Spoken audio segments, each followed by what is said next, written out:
Hi, everybody. Welcome to another edition of Tom Hill Live. My guest is Mayor Paul Pernaruski. Tom, how are you? Great, Paul. Thank you for making it up here to Sharon Road. It's great to be with you today. I shouldn't say where the secret location is. So I invited Paul after seeing him at a Chamber of Commerce, Waterbury Regional Chamber of Commerce Young Professionals event at a bistro in downtown Waterbury. And I was riveted, I must say, by your background. So I know, was that a 90-minute speech? Something like that. So why don't you just capitalize for the audience, because to me you're an unusual talent. Capitalize a little bit of your background before being mayor in less than 90 minutes. In less than 90 minutes, I think I can do that. So, as you know, I'm from Waterbury. I'm a lifelong resident of the city, local schools, Mount Carmel, Holy Cross, even 2 years at Waterbury at the branch when they were still, up on the hill before they moved downtown. I graduated in '83 from UConn, went on to Georgetown for 3 years. In D.C.? In D.C. Graduated from there in '86. Law school? Law school, Thank you. Yep. So, in '86 I came back. In that fall, in September, I went to work for the Attorney General. Joe Lieberman was the Attorney General at What the a time, guy. and he hired me. Yeah. That must have been just It was an incredible opportunity time. to- yeah. Yeah. And he was there for about 2 years before he went on to the Senate, and shortly after that, I think 1991, we got Dick Blumenthal was there for a good amount of years. I was there, but I spent about 27 years working for the Attorney General, doing a variety of different things. When I first started, I was the lawyer assigned to represent the Department of Housing. As you know, the AG represents on the civil side all of the state agencies, commissioners, and it's broken into And no, different I don't units. know that. Okay. I don't think people do, and that's So, why I wanted to yeah, bring you in, yeah. because you're way more than just the mayor. We're lucky to have you. So everybody thinks of lawyers, and in the state there's two kinds of lawyers, right? There's the state's attorney. They do all the criminal prosecutions, and they handle all of that stuff. And then there's the Attorney General, and he does primarily is the civil lawyer for the state of Connecticut, and by law and by Constitution is the person who is tasked with making sure that the state officials all have adequate representation. And the office is broken into departments. The departments are based on different areas. I happen to be in the transportation department, and at the time, housing was a really new department in 1986 when I started. That was the first wave of the year of housing. There was a lot of homelessness, if you remember, in the mid-'80s. Still is. Still is. It hasn't changed. It's amazing how much things are still the same. It's another show. But that was when they were really beginning to focus on it. So there was a lot of work to be done there, and I did that work for about 10 years. And then in '97, I had the opportunity to move over and start representing the Department of Transportation, the Bureau of Aviation and Ports. And at that time, the Department of Transportation ran Bradley Airport, 5 GA airports, including Waterbury, Oxford, Hartford, Brainerd. And GA is? General aviation. Okay. So there's no commercial traffic that goes in and out of there, but it would be corporate jets and then just private, smaller planes. Stay tuned. We're going to raffle off some free airline tickets to Florida later. Yeah, although all those airlines are now backing out of Bradley these days. I've been reading that. So, and so I did that work for quite a while. Also, that nautical. It was part of that as well. So it was aviation and ports. So that would be New Haven ports. Harbor? It was New London Harbor. Okay. Was the state-owned.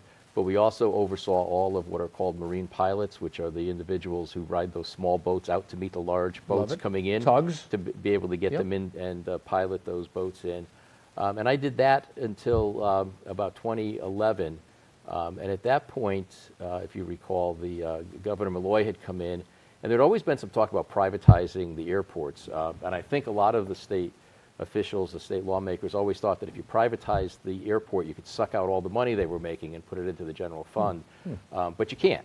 The way airports are designed, Bradley Airport is its own enterprise zone, so by state law, it has to be completely self-sufficient. It actually gets no money from the state to support it, and it does not put any money into the state. And that's also true under FAA law. And you were working on all this stuff. And we were working on all that stuff for those What an years. experience. So, yeah. And in 2011, Governor Malloy, instead of decided to privatize it, but in a way that made sense, and they created something called the Connecticut Airport Authority. And the goal was to transfer ownership of the airports, all 6 of them, from the DOT to the CAA. And the goal was to give it more flexibility. The DOT was really good at technically running an airport, keeping the runways cleared and all that. Which is important. But the ability to get out talk to airlines, do that kind of negotiation, make quick decisions and bring them in was something that doesn't work good in a state bureaucracy. So the authority was created to handle all of that. And it had never existed before. And basically the legislation said, you guys, they put a board together for the CAA. They had the DOT under the commissioner. They had the secretary of OPM, the treasurer, all involved in a group. And they basically said, you guys go figure out how to do this. You can lease it to the CAA, you can let them manage it for you, or you can transfer all of the assets over. And folks, this is the deal structure and what's going to make it all work. Yep, And so you probably had 5 or 6 options, and you had to make sure that it worked. It worked, and we got it over where they transferred the total ownership over, and by 2013, July 1st, the CAA was up and running all the airports. And shortly, a couple months later, they were no longer represented by the Attorney General's office because as a quasi-public, we don't represent them, or the AG doesn't represent them. And so they were hiring a general counsel, and they had indicated to me they'd like me to apply because I had worked very closely with the executive director, Kevin Dillon, who just last year retired. Well-known name if you read the papers. In the papers here. He did a great job of building all that up. So I ended up getting the job, and I spent the next 10 years as the general counsel for the airport authority. And it was, we started from the ground. We created everything there. And one of the things I've always been very proud of is the Connecticut Airport Authority is held up as one of the models for what a quasi-public should look like in the state. The Port Authority has had its problems down in New London and getting off the ground. And again, if you read the papers, you'd know that. So, but we didn't have those same issues because we structured it correctly. And I have to give a lot of credit to Kevin Dillon. He had spent his career in aviation. He was all over the country. But, as a lawyer, you have different kinds of clients. Some are easier to deal with, some are harder. Kevin was one of those who really understood what was going on, always wanted to do the right thing. He wasn't looking for the shortcut. He was looking to do the right thing. And I think, working with the team that was there initially, we got them up and thriving. And as you know now, Bradley is, continues to grow. They've done a lot of construction up there. It's a great airport. Got a terrific reputation. Yep. You get in and out of there without any problems. People like it a lot. They like it a lot. And when did you get into Waterbury politics? Was that a side job, a part-time? Yeah. Excuse me. I look at you as a civil civil servant. When did you get into trying to help Waterbury? Because you were involved in some challenging situations over the years. Yep. So as I'd always had an interest in politics and in government, but getting started in my career, getting married, having kids, I didn't get all that involved directly. But I did know. How many kids? I have three boys. The youngest one today is 30. The oldest is 38. One of them's an Army helicopter pilot. The human side. One That's another grandson. show. I have one grandson who's 5. I think you were traveling to see him. Yeah, they're in upstate New York. My son's at Fort Drum, and his father's the one in the Army. So Hello, Kim. we Good get job. to go up and see them every once in a while. They're a little far away. I wish they were closer. But so it was 2001 when I really first got involved, and it was with Mike Jarjura. Mike and I went to college together at the Yukon branch in Waterbury. That's how I got to know him. And as it turns out, he spent about 2 or 3 years, I think, at the Attorney General's office the same time I was there before he ran for state rep. And then he left the office, and he was a state rep for about 10 years. Another good guest for the future. Yeah, somebody to bring on. A lot of history there. But as you may remember, I'm sure, that Waterbury had gone through some tough times leading up to 2001. I mean, at that point, the city was effectively bankrupt. But we had a long run of really, bad government in the city. And I think it goes back to the mid-'70s. And there were some just decisions that were made to put off keeping up with maintaining the infrastructure, dealing directly with taxes, doing revaluation. But we also had a history or a reputation for corruption in the city at that time. Many cities, too. So, yeah, not just Waterbury. But from 74 to about 2001, all 3 mayors were indicted, and 2 of them were convicted. One was sent to prison for 9 years. While he was still in prison, another mayor was indicted. And let me say, this is a good lesson for young people that don't know the history of Waterbury. This is another reason I brought Paul on, because it's a lot of years that you've been involved in trying to correct things, and you waited your turn a long time to be mayor. But I just think maybe the timing wasn't right. Something opened, because you never minded being in the background, but also working on the mechanics of government, from the way I see it. Yeah, no, I always enjoyed it. And so, that was the year that Mike ran for mayor. We had an oversight board. That's Mike Jarjura. It had just been put into place to try to address it. The city was bankrupt. We had to borrow $100 million just to meet costs. And we couldn't borrow it on our own because the city had this junk bond ratings for all of our bonding. Is this So why kids should pay attention Pay to math? attention. What went through your stomach or your mind when you heard you had to borrow $100 million? Yeah, I mean, it's sickening when you think about it, right? A city like Waterbury and all of that wasted effort and all of the wasted talents here of the people. So, but we did it, and we borrowed $100 million. And You didn't answer where you got the courage. Did law school teach you to understand bigger money? Because I'm like saying, man, yeah, you know, a big number. It is a big number, and it wasn't the biggest number that was a problem at the time, by the way, because that was what we needed just to make payroll and to meet our current obligations, right? But at the same time, one of the ways that the city had been misrun was with the pension funds. We had promised pensions to all of our employees going forward, but a lot of times the mayor, in coordination with the unions and with the legislature, made decisions not to fully fund the pension on an ongoing basis, Yep. on an actuarial basis, the way they should have. And worse yet, they often treated it like a bank. So when they were short otherwise, rather than going to the taxpayers and saying, this is really what we need to run the city of Waterbury, Exactly. they took money out of the pension fund to cover it. And there was a story in the Wall Street Journal this week about people who work for private industry, and $55,000 was missing out of their 401k. So it's not an uncommon problem. So, but at that point in 2001, the pension fund was funded at less than 20%. And to be considered fully funded, you should be somewhere close to 75 to 80%. And that is, by the way, about an $800 million problem going forward. So the city was faced during those years with paying off the bonds for $100 million on the borrowing.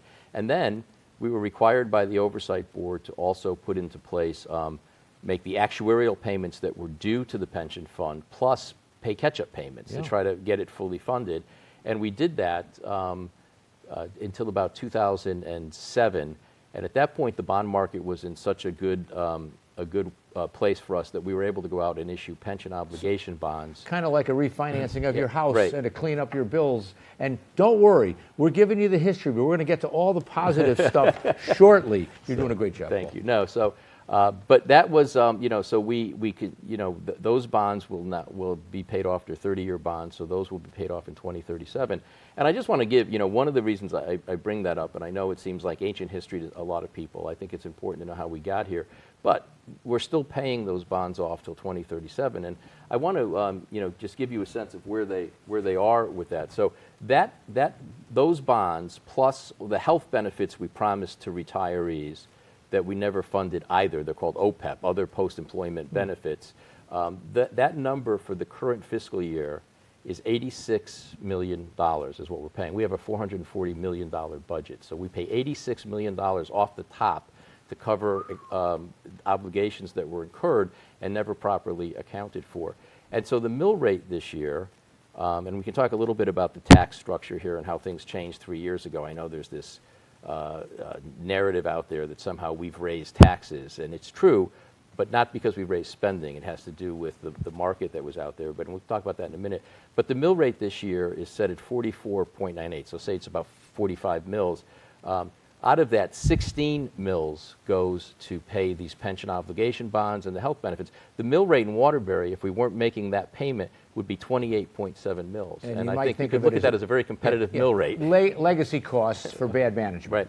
And we're going to pay that for the next 37 years. But when that's done, in 2037, the city's going to be in a really good place financially, and there's going to be an awful lot of opportunities that are out there. And I think, people ask me about Waterbury, and I always say, Waterbury's a busy place. You just have to know how to get in between the commerce. Because we've got a great location. There's always stuff going on. Yeah. We've got loads of factories. And in a future edition, we're going to have Salim Nujaim come on and do a manufacturing show about what makes the manufacturing world tick and to try to better explain the tariffs. Because those are, it's a lot of people just don't understand it, and that's a future show. But getting back to Paul, there's an awful lot of good news. But did working with two mayors, Mayor O'Leary for the last 10 years and Mayor Jarjura as the president of the Board of Aldermen, how much help did that give you on day one stepping into the mayor's office as a new mayor? It was really, I think, invaluable to have spent that time. I really was on the board for about 23 years when I became mayor. Most of that was as president of the Board of Aldermen. So I had, it's different when you're the guy in charge on a day-to-day basis, right? That's a whole new experience. But I had been involved in a lot of the discussions and what went on over those 25 years. And so I was, pretty ready for it when we came in. And I left because when Neil was leaving office and after I had been elected, new mayors coming in always have a transition team. They have all these meetings on how they're going to make it work. Well, literally, our transition team consisted of me, and I sat down and had a meeting with Dave Lepore and Neil O'Leary. And I think over half an hour, we discussed how we were going to deal with all of those things. Did Dave offer any shrimp cocktail? No, Dave offers a lot of very, very sound advice. The restaurant business is college. He's people college. He knows a lot about people. He knows a lot of people, and he's got a lot of very. He'd zing very me good too advice. if he had the So chance. I know. Best one ever was when Trump came to Crosby High School and WATR sent me out with the press pass, and I got in with the national press. Mayor O'Leary was glad to talk, and I spotted Dave Lepore about 15 feet away. I said, "Dave, come on over. I want to have you on the air." O'Leary went like this, and Lepore, off he went. But he's a prince, and that's a sidebar. Yeah. Let's finish up on your history, and let's get down to the important issues that we're going to talk about of positives in Waterbury. Yeah. So over, because we've been making those pension payments, because we've been keeping up, and you may one of the interesting things to me has always been when the oversight board came in, they were given extraordinary power that no board has ever been given since in city when cities have had problems. They were able to negotiate all the collective bargaining agreements. They got extraordinary power to renegotiate those agreements. And it was painful for our employees. bet. It was an ugly time with the employees Especially because you want them to keep working. you want them to keep working. They hadn't really done anything wrong, right? They were going to work every day. It was the people running the government who were taking the money and causing all the problems. And they were getting hurt. I mean, the firemen particularly, I don't remember the big rat that was outside of City Hall. It was just an ugly, ugly time. But we were able to get through it, and I give every city employee during that time a great deal of respect because the firemen, as angry as they were, the other workers, they were losing their pension rights in some cases. They were losing how early they could retire. They all came to work every day, and they did a fantastic job. No matter what the argument was on the outside, inside when they were working, they did a great job. But we paid off, unlike other cities that have had bailouts since, by the way. The city of Waterbury paid off every penny of that $100 million because it was our obligation, and that was paid off about 3 years ago. And we are currently paying off every penny of the bond pension obligations. No, the state has not come in and given us money to forgive that. We're paying that all off. The result of that is, unlike any other big city in the state of Connecticut right now, we run a surplus every year. We're not struggling to make ends meet. We had a $5 million surplus this year, and we run that's about 1% of our budget. And we run about 1% surplus every year. Our bond rating, which was junk 25 years ago, we couldn't issue our own bonds. Today we have an A- with a positive outlook, and the bond houses are very happy with the financial stability of the city. And our reputation has changed. In 2001 and in 1999, when the city was mired in a lot of that corruption, we couldn't even get the state to come in and work with us. They created at that point the Naugatuck Valley Development Corporation because John Rowland wouldn't give money directly to the city because he was afraid of what would happen. Today, we have an outstanding relationship with the state of Connecticut. We've been working in close partnership. Neil undertook 12 years ago to start really focusing on the brownfields that no one else would touch. That's the Private legacy of industry a won't touch factory. them. They can't afford to. And that's the legacy of being a factory town. And they're all over the place. There's, the whole city is dotted with these things. But we've had a great run with the state of Connecticut and with the federal government as well in getting money to help clean up those brownfields. And so you've seen a huge shift in the city. And that also translates into people willing to come here and invest. Because when you have a reputation for being corrupt, for pay to play, for being fiscally mismanaged, businesses aren't coming in and they're not going to invest their money here. That's different today. We have a lot of private businesses downtown throughout the city who are willing to come in and put in their own money. That's a and take future risk show. there. What a list that is, too. Mayor O'Leary always would do the mayor's luncheon. I think you got one we've coming been up. doing it, yep. And the slideshow was riveting about all the positive. All right, Yep. so let's switch gears real quick. One of the most high priority, high-level stories that we've seen over and over again is Waterbury Hospital. And why don't we talk a little bit about that? And why don't you, if you can bring it right to the latest, that would be a good idea. Sure. So, As you know, I'm not telling people anything they don't really know, but Waterbury has 2 hospitals. We need the 2 hospitals. We need the capacity. One is a secular hospital, Waterbury Hospital. One's a Catholic hospital, St. Mary's Hospital, which is now part of Trinity Healthcare, their network. And over the last 12 or 15 years, both hospitals at different times have struggled financially. It's a difficult business these days, It right? is. And Always has been. The reambusment rates that they get from the government are Or the lower insurance than companies. the insurance companies are lower than they ought to be, and so that they struggle. And probably about 10 years ago, 11 years ago, the hospitals were in trouble, and Waterbury was looking for someone to come and help bail them out. And at that point in time, Another nice way would be to recapitalize them. recapitalize them. I'm a good broker. We should try to be on the positive. The positive side. But if you remember at that point, there actually was a plan in place to try to take the 2 hospitals, and there was going to be one purchaser who was going to buy both hospitals and merge them into one large hospital here in the city. Twice. And we went through all of that. And it's difficult because the secular hospital, Waterbury Hospital, is also a union facility, and St. Mary's is not. Back in the old days, all the nurses were nuns, right? And That's so it's developed as a non-union facility, and it's also a Catholic facility. And there are certain protocols that are in place dealing with reproductive issues that the Catholic Church has a view on that's different than the secular hospital has on. And so after an awful lot of work and coming very close to making that work, at the end, we just could not get it to come together on both the union issues and the Catholic issues. It was very complicated. But you've had a background in working on complicated things. We tried. Once again, that's why I invited you today. But at the time, that still left the problem with where you had Waterbury Hospital that was struggling financially.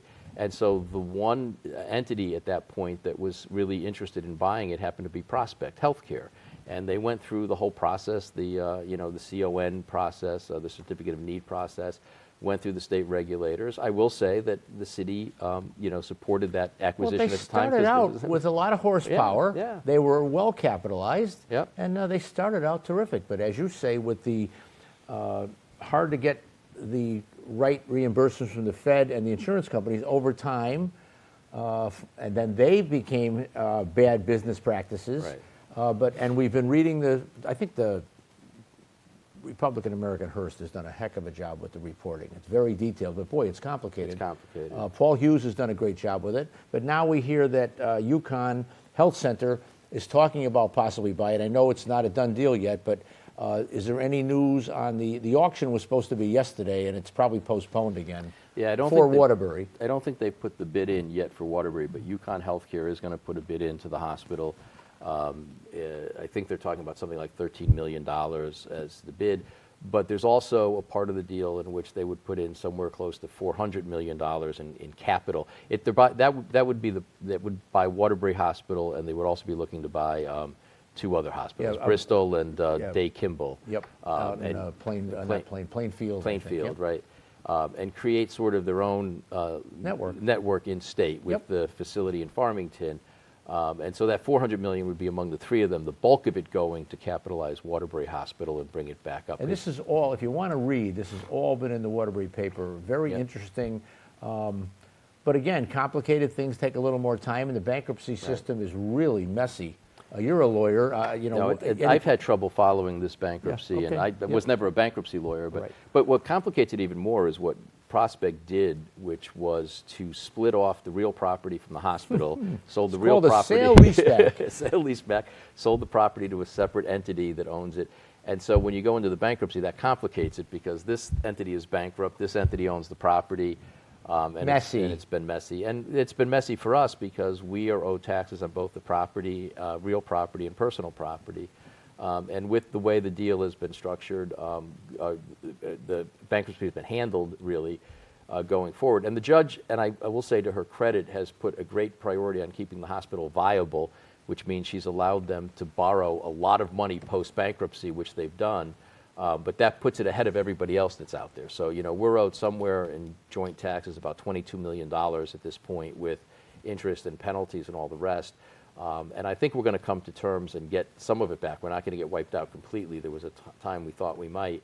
But we're probably looking at getting about a third of what we're owed at this point. And what are the chances of Yale coming back or Hartford Healthcare bidding? I know they just won the bid for Manchester and Rockville for the Prospect hospitals. I don't believe Hartford is going to bid on it, only because if they were going to, they would have bid on it as part of the three hospitals. And Yale, I just think, got a really bad taste in its mouth from finding out all of these things piecemeal as their deal was going through. Under the due diligence, which is our inspections and looking at the books and records. And so I think they had just decided that they weren't going to go through with it, and they kind of backed out. I think they ended up paying $45 million to kind of settle their lawsuit with Prospect.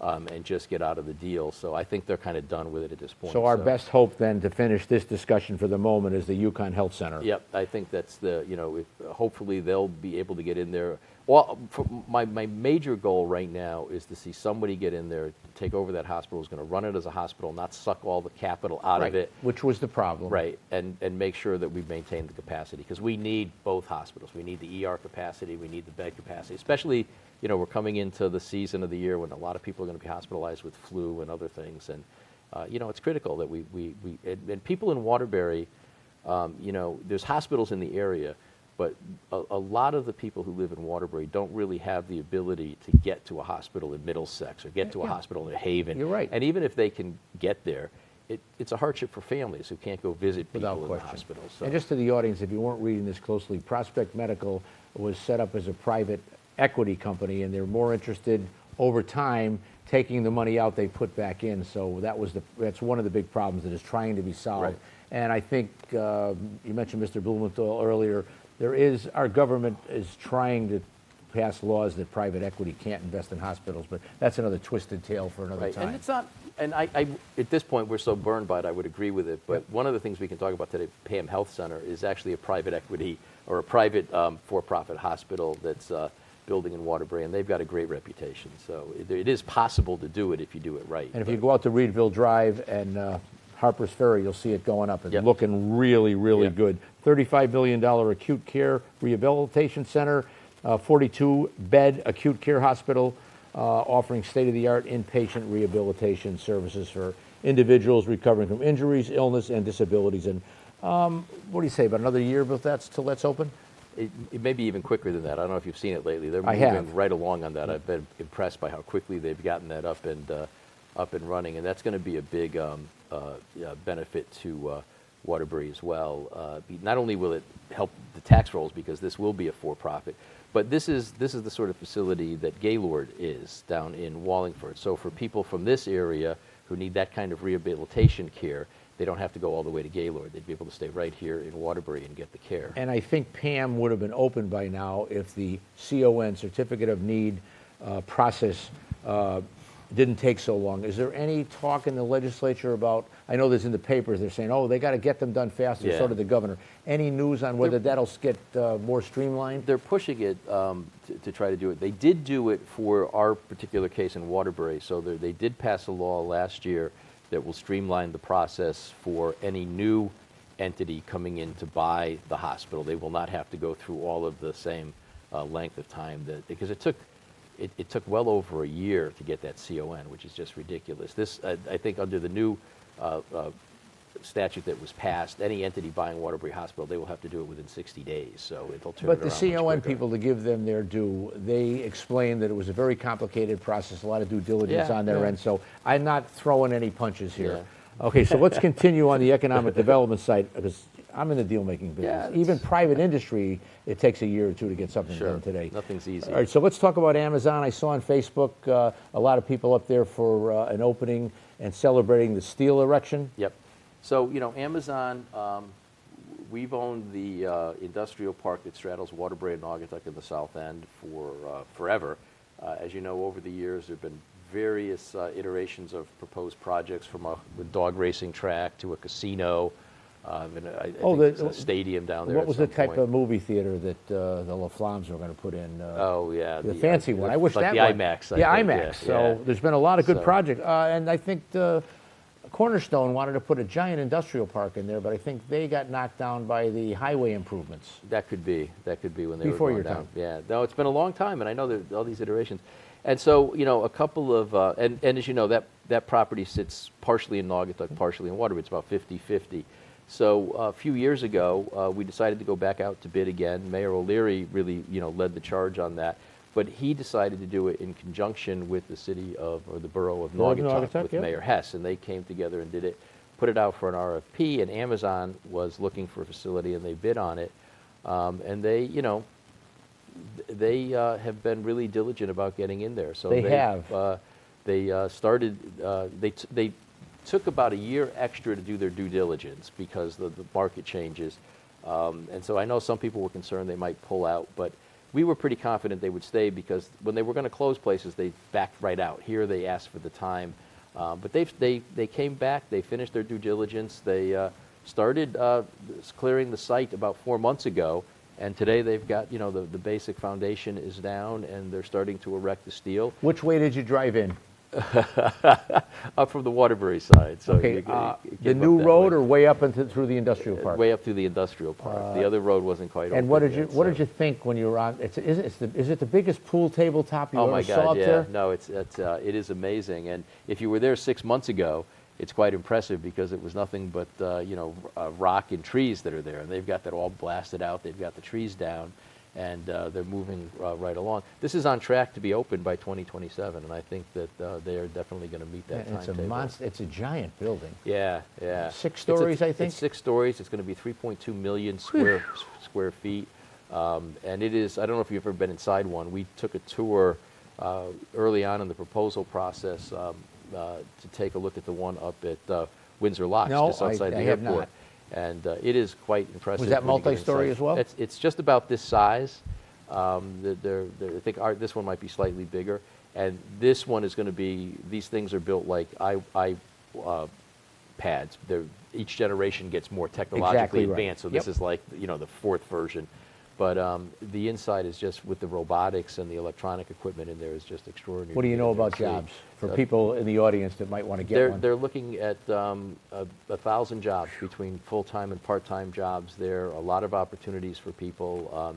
And there'll be good jobs for people in this region, especially people who are trying to get themselves started out there. And right now, while they're going through construction, by the way, they're creating about 300 good-paying, high-paying construction jobs in all of the trades. So they're already having a benefit in that regard. I never saw so many giant machines. The bottom side on Sheridan Drive Yeah. is a road a mile up. They bought a building for $4.5 million in Naugatuck at the bottom of the hill. And, Took it down. yeah, kaboom, Took it gone. down, yeah. And I know more about this, but I'm not going to say. Look at my Facebook page, and there's pictures, but there's no name on who it was. But Tom Hill 3. But I never saw so many giant earth-moving machines in my life. Yeah, no, I they've don't want to just get on been a up tangent there here. and, it was really impressive. And while we were there, they were still doing some work. You can see that, they're moving all the stuff around. It just And was, congratulations was to you, amazing. Mayor O'Leary and Mayor Hess, for working diligently and actually getting this through the hoop. Let's go to the train station waiting room in downtown on the end of Meadow and Grand. So, as you know, that whole building, which was the newspaper since the 1950s, I think, had been a train station built in the early 1900s. But over the years, the newspaper took it over, and so it's been reduced to really having an outside platform for people to wait on. That was just upgraded in the last few Yep. years, but still it's an outside platform.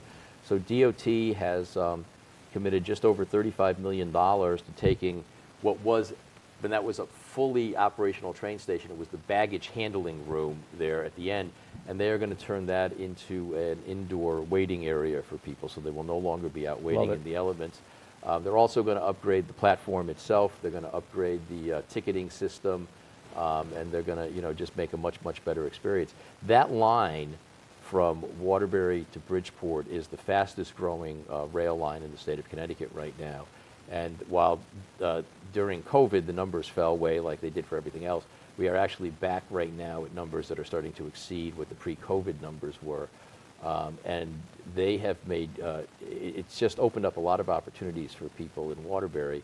One is for folks here who work in Fairfield County Yep. to get down to work. People can get into New York. And while it still is just a one-track both ways. They put some siding in to make it easier for trains to pass each other. Someday I'd love to see 2 rails back down And there. I think you'll 2 see that. tracks. Thanks to Joan Hartley. She worked She's on this working like a the- pit bull over the years, a yeah. good-looking one, for all these years. And simultaneously, this train station waiting room that Mayor Pernerwski, this is our guest tonight. I'm Tom Hill. Naugatuck simultaneously has been treated very well by the governor Yep. as well, and they have a brand new train station going on just south of the existing train station by the station restaurant. So you're right, a lot of things going on. And do you know anything more about this, the rest of the newspaper? I understand that they have a sort of a partner that has pre-planned and gotten some pre-approvals for a restaurant and 40 apartments in that about building? 39 apartments, maybe 40 on the upper level of where the newspaper was. And then the lower level will be, is proposed to be retail and restaurant space. They're working on, tax credits and some other funding. But another good opportunity that's come along in the last year that we're taking advantage of right now is something called the municipal. It was originally the Municipal Redevelopment Authority, just recently renamed to the Municipal Development Authority. That was created about 3 years ago, but never really stood up.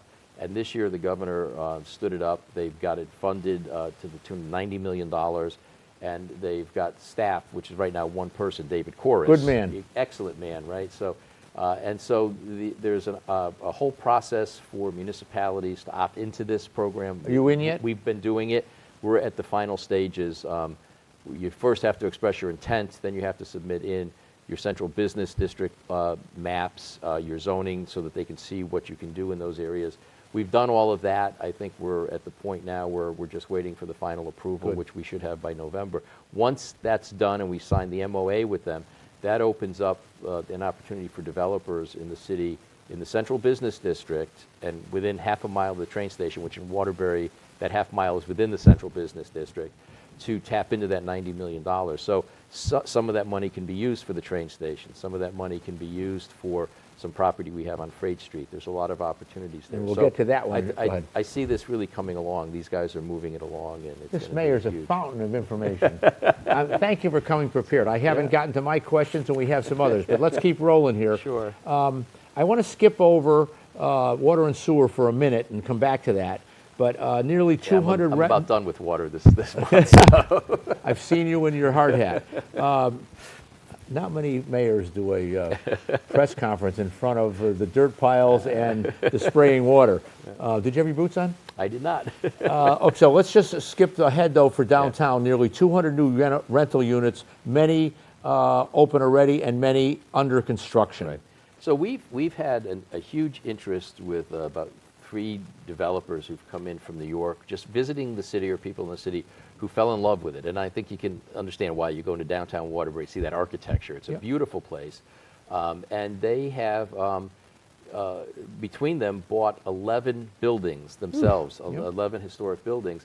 And they're moving to repurpose them from the office space, which has been vacant for years, and post-COVID, we know it's not coming back, right? And they're turning those into apartments downtown. We're on track by the end of this year to have about 200 new apartments. And over the next 2 years, with the train station, with some potential apartments going into the Sovereign Bank building, with the St. Mary's Grammar School conversion Across from St. that Mary's we're working Hospital, on, within a couple of years, we Does should that have be a at workforce 400. twist for nurses? Yes, that's going to be what they call essential healthcare worker housing. It's a program the state has.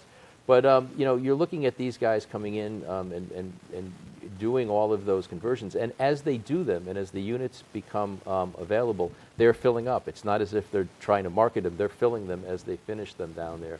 So you're going to see a huge transformation in downtown. You're starting to see it already with a lot more residents down there. And I noticed recently, it was at Mike, I don't think it was last name, but boy, he bought a dog of a building on Bank Street that also goes out to South Main. Yeah. And it really was that the owners over the years would never give it up or face reality of what, and that's what You're clogs talking up. about the Miller and Peck building? Nope, that's already gone. Yeah, that one's This down. is on Bank Street next to the Webster Bank. Oh, okay. It used to be it might have been a clothing store once. Oh, but- I know, yeah. But what it said, it's a whopper. But over the years, as a broker, I know that the sellers didn't want to give up the ghost. Yeah, And finally, 22 years later, Mike grabbed the building, and I think it's going to be 45 apartments restaurants and Yep. some stores, and I sold him another building downtown that he did a darn nice job Yeah. with. So it's not always the city dragging their feet. It's the owners don't want to face reality with private industry, because if somebody's going to buy something and do a development, they have to make a profit. Right, these new guys are coming in, and they're the ones that are really transforming the downtown Yeah. because they see the potential, and they're putting their money in, and they want to get in and out. These guys from Long Island brought their cousins and their Yeah, brothers in right. too. And the city has played its role because we have a great streamlined system for permits for these guys. And what I do hear, you hear a lot of complaints when you're the mayor about different things, True. right? The roads need to be paved, sidewalks need to be fixed. But one of the things I hear from these guys regularly is that their experience in Waterbury getting permits and dealing with our folks in the planning department and in the inspections department is like no place else, in a good way, that they go to other cities and they struggle to get through the process. Here, our guys are willing to really work with them, help them, and make sure they get what they Well, need. and I would also say there's a guy in your mayor's office. I would say don't mess with him. Joe McGraw tells you straight, Yep. but he doesn't. He'll give you a quick no. He's a prince, Yep. the way he deals, and he has a nice relationship with all your people on staff, because the development process, folks, is complicated. There's a lot of people. The fire department, there's permits, the building officer, everything has to add up, and Sure. the fire departments have gotten to the point now that they have to make these buildings Yeah. safe, because if they burn, this fire department's getting sued. Right, right. And you're an attorney, you know this, Yeah. but you're not in that part of the law business. But we've done a great job in creating much safer buildings. The number of fires that we have compared to 30, 40 years ago It's true. are significantly down. A lot of safety improvements have been made, the fire department with their inspections is making sure that happens. May I move on? Please. Okay, let's go back to this is the underneath, and I've learned this from Mayor Hess in Naugatuck. Water and sewer upgrades. Why is it so important for a 130-year-old city to make sure that everything's working right for all these new buildings and residents? Right. So we've got a couple of things going on, but as you know, downtown over the last, it's probably been 2 years now, and it's probably going to be another 2 years, has been a mess with getting the roads all dug up, right? Bank Street is finally getting finalized as you watch it come up from the Oreos. But what we're doing down there is replacing all of the old water system pipes, all of the old sewer pipes. Yankee Gas is putting in new gas lines, and they're also putting in fiber optic cables along the way for those providers, so that you'll have the most up-to-date ability for anybody who's moving in down there. Yeah, internet, phones, and Yeah. again, 130 years old. This system, our water system, is 130 years old, and there's a lot of problems. So you got to fix it, and that's what we're doing right now. And then we're redoing the streetscape so that when they're done, they look a lot nicer, a lot more inviting down there. And Naugatuck's up to their neck in it too, but Yep. if you're going to build all these new buildings, the water and sewer has to work right, and gas. I've told people these are what you call, what I consider to be growing pains. Yes. If you want to have a first-class city, you have to have first-class infrastructure. And one of the things we didn't do a good job in Waterbury for years and years, and we've been trying to do it over the last 25, is keep up with our infrastructure. And that includes school buildings, firehouses, the roads. I mean, the whole thing is just needed to be rehabbed. We're finally getting to do it. And, we just saw the mess we had on the Huntington Avenue break. We were joking about it a few minutes Water ago. break. But the water break down there. So Waterbury gets its water from Upper Litchfield County, right, Yeah. up in Goshen and above it. We have Yeah. 5 reservoirs there. And Pitch, Morris. yeah, and our forefathers back, 100 years ago had a lot of foresight, and the industries needed water, but they bought all of this so that we had it. And, I'm happy to tell you that sitting here today, those 5 reservoirs hold enough water that if we didn't get a drop of rain, we wouldn't run out of water for the next 440 days. So we've got plenty of water. Good, by the way, good clean water. up Called there. reserves. And it comes to us through Watertown. It gets treated at a treatment plant in Watertown, and then it primarily flows into the city through 2 water mains. One that comes in through ultimately Huntington Avenue, and the other, that's a 30-inch water main. One comes through Thomaston Avenue. That's a 42-inch water main. That water main in Thomaston Avenue was put in the 1950s, I think. But for some reason, it hasn't fared as well as the Oh, other. that all the pipes on Watertown, Yeah, on so Thomaston we're Avenue, we're on the side of the relining it. road. Yeah, If got you it. remember, that's the one that almost every winter has a massive break someplace Yeah. in it. And rather than replace the entire pipe, there is a process by which we take what you're seeing there, those big black pipes, Yeah. you reline the main with it, and it's just as good as new when it's Yeah. all finished. But in order to do that, you have to shut the water off. So we course. did that, and Yeah. it'll be shut off probably until November when we finish the project. So we were relying on, and that's a high-pressure main. The other high-pressure main is a 30-inch that comes in on Huntington Avenue. That was put in the 1940s. That line itself is in really good shape, but it's got old valves and other pieces to it. So there was an air release valve that lets the air, you got to flush air out of the pipes every so often. That blew one day. Are and you it a plumber too on no, the side? I've learned all of this I know since you the have. last couple of weeks. So we ended up, that night when it first went with a 50-foot plume of water coming out of the top, really out of a 2-inch hole, believe it or not. But there's 180 pounds of pressure coming through that pipe. And all of the local valves that we would use to isolate that wouldn't work when we tried to shut it off. And so we had to drop in these drop valves in there. The first set that got dropped in for various reasons did not work. We had to drop a second set in. We changed contractors because of that.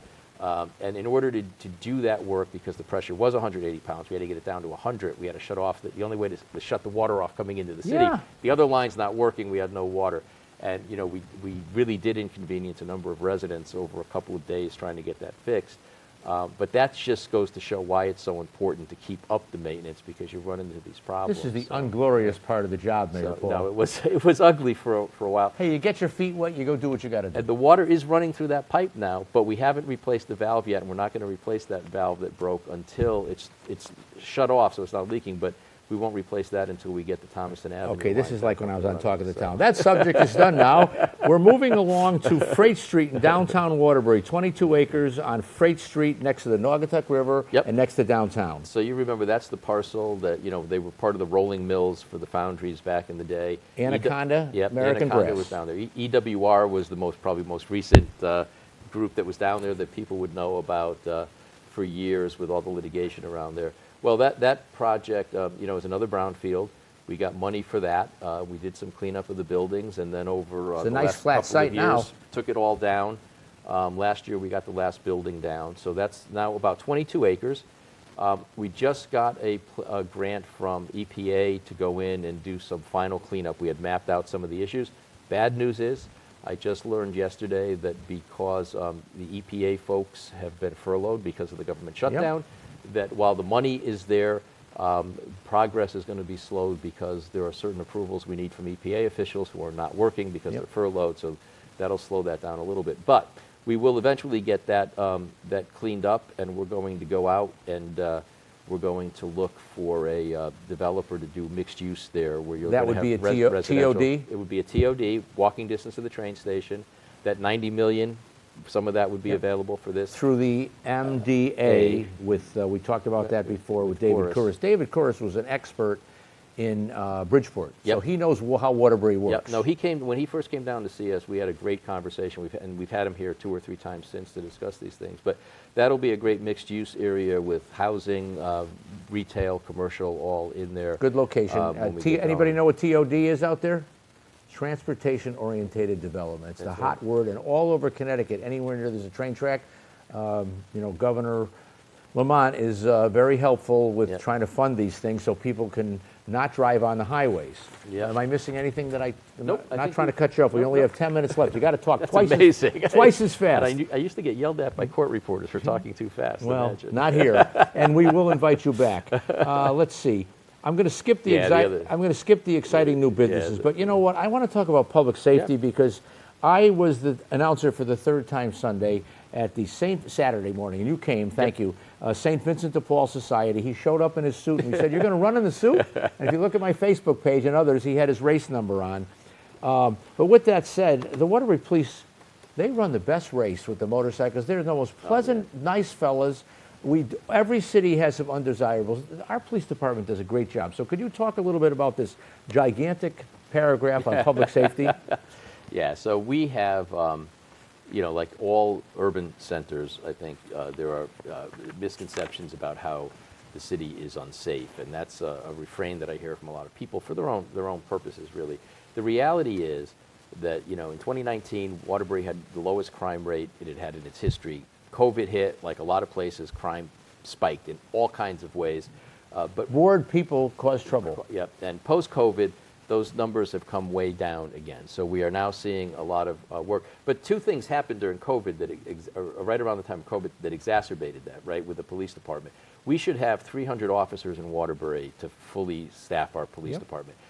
Starting around 1920, between this this COVID sort of sense that people, just didn't want to work anymore. There was just that whole mindset that people weren't coming to work, and some of the issues that were around the view that people had of police in 2020 for a lot of reasons, none of which came out of Waterbury, but throughout the country. A lot of police officers felt disrespected, and so we could never get above a 250 number. There was also some issues about the pension with the oversight board and things that have since straightened themselves out, but we were stuck at 250. We are now up to about 293 officers. We've got about 8 lateral transfers waiting to come over to get through the process, and the chief is in the process of putting another class together. So we now have enough officers to start being able to put out the special units again and get out the traffic units, the gang task force fully staffed, and the car theft unit is out there. So those are all making a huge difference. And our police officers have a focus on community policing. A lot of people throw that around, but our officers really do. They connect to the community, and that's why when you look at some of these violent crimes especially, we have something north of a 95% solve rate, and that's because our officers can communicate with people in the community and get information. So they're out there every day. One great example is, there's probably a 4 or 5 block area on Willow Street right now that is the center of crime in Waterbury, right? That's where 100% of the prostitution crimes occur. Something like 25% of our violent crimes are occurring, 15% of all crime occur in those 4 blocks. After the second shooting this summer of a young person up there, we've upped the police patrols. There's walking beat patrols up there now because we have the cops to do that. The command center was put there. Now, it's not going to stay there forever, but it's still there. That has driven that area, the crime problem down so far in that area that there are people telling me when we go up there, and we ride the bus about once a quarter. Nick and I go. I'm pointing that you can't see him. He's over I've there. I've seen you riding the bus. I love it. But we did that the last time we did it about a month ago. We did the Willow Street run up there. And what I heard from the people on the bus was what a difference the neighborhood was. They told me 3 people said the same thing to me at different times, which is they heard a commotion outside their window and they looked out thinking, my God, what's happening today? And it turned out to be children playing in the neighborhood, which they hadn't seen in such a long time. Great story. They're making a huge great story. We all have to say so. to the police, thank you for serving. It's a hard job. It's an awful job some days. And I hope, I don't know what the schools are doing because I'm not in school anymore, but I hope they're teaching the kids to respect the police and be totally respected. You get a lot less trouble when you say, yes, officer, how can I help you?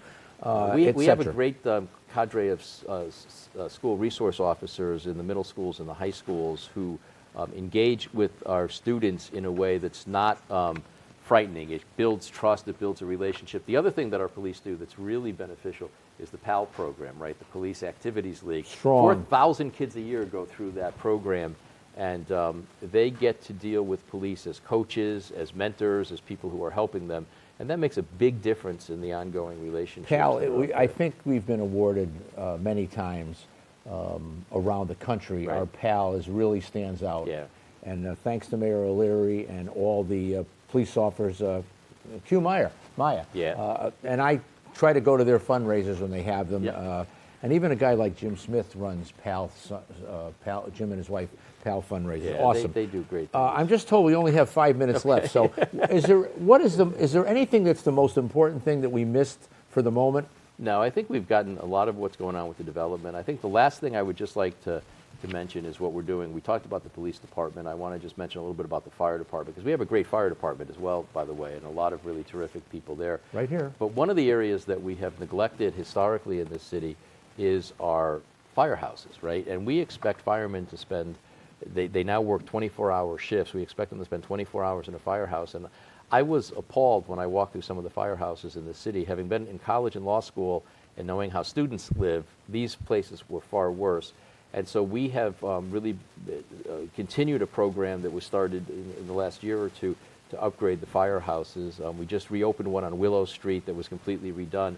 Engine 1 on North Main Street is being completely rehabbed. Drove by as we fences speak. around it on my way here. They should be done in about 6 or 8 months up there. And then we're looking, the next project is going to be to replace Engine 5, which is the bungalow out on East Main Street. The original plan was to replace that in place But as it turns out, you know, we really shouldn't be backing fire trucks into the Agreed. firehouse there. We need to go around. There's not enough space. And folks, for those of you who don't read the newspaper or subscribe, there's been some really nice stories about every one of these things we're talking about here. But I'm amazed at the people that don't read the newspaper. And I think it's a world of information and a really good habit to get into. Sorry to cut you off. That's right. So we're gonna rebuild that one. Right now, we're looking at moving it actually farther out east. There's a property right next to Rotella School that's ideal for the firehouse. And the good part about that is not only will it work better to get the trucks around inside, but when Engine 5 was put where it is, that was the extent of development in Waterbury. It pretty much ended where Calvary Cemetery is. That was all farmland. Today, that's all residential space. It's got retail space out there. We have four schools out in that area. So by moving the firehouse out farther east, we're going to expand the coverage and really the protection for people out there. So, I'm amazed. And these are going to be brand new state-of-the-art firehouses that are going to show our firemen that we really do respect them. We're not just sticking them in really hovels, basically. And this is a professional mayor. He's doing all this from his head. We got a few little notes, but he is so up on all the issues. I've been, I wouldn't say we're best friends, but I've And we've known known each you. other for a long time. Yeah, I know you for a long time. We've always had a very civil relationship, and I've watched you work for a lot of years. I thought, wow, wouldn't the Waterbury people like to get a more intimate chat with you here? And I hope you'll come back. I will. Maybe one little pitch to why it is so important for people to at least follow civics and vote. Listen, that is what is going to, shape what happens to you every day. And it's always been amazing to me that, we have presidential elections. That's the largest turnout. And don't get me wrong, that national politics is important. But, what affects you day to day, your quality of life, where your kids go to school, what your streets look like, how safe your neighborhood is really local politics. And that's the mayor, that's the alderman, that's the Board of Education. And by the way, those are the most easily accessible people in the world because they live in your neighborhoods. They're not flying to Washington. They're not going to Hartford. They're in your neighborhoods every day. I live in a house in Bunker Hill. I shop at the local stores. I go to the YMCA in the morning to You came to work our race out. Sunday, St. Vincent de Paul. Thank I you. hit all these different functions. And it's the same with your alderman. It's the same with your Board of Education members. And you can pick up the phone and call them. They'll answer your call. So that's where you can have the greatest effect on there, and you should pay attention to it. And we just went through the history of Waterbury about what happens when people don't pay attention. Exactly. They get leaders that are telling them things that will keep the leader in office but aren't in the best interest of the city, and you run into the mess that we have. And people need to be aware of it. And it seems like ancient history. People tell me sometimes, oh, you're talking about 25 years ago. And I'm saying, no, I'm talking about the next 12 years because we're still paying those bills. And that's a long time to dig yourself out of a hole. And I want people to be aware of it. So you really need to pay attention. You should follow this stuff. And you should make some really reasoned decisions about what you're going to do with it for your own self-interest. And I think that I'm not running this year, but we'd ask for support. But in any event, I've always said I don't care who you vote for, but I think you should inform yourself and go out and vote. That's the most important thing that you For can do. your own self-interest. Right. That really strikes home. For your own self-interest. And maybe you teach your kids to read the newspaper, not cover to cover. And Jim Smith, whenever he has a chance to see him give a speech, I'll go. He does a great job. And he does. And he said, have your kids read the Wall Street Journal and just pick what they like, not the whole thing. We're done. Thank you very much. All right. I'm Tom Hill Live, Mayor Paul Pernaruski. Thank you for Thanks, coming Tom. on. It was You're a great great to be dude. with you. And stay with us. We'll be here every Thursday night and keep trying to entertain you.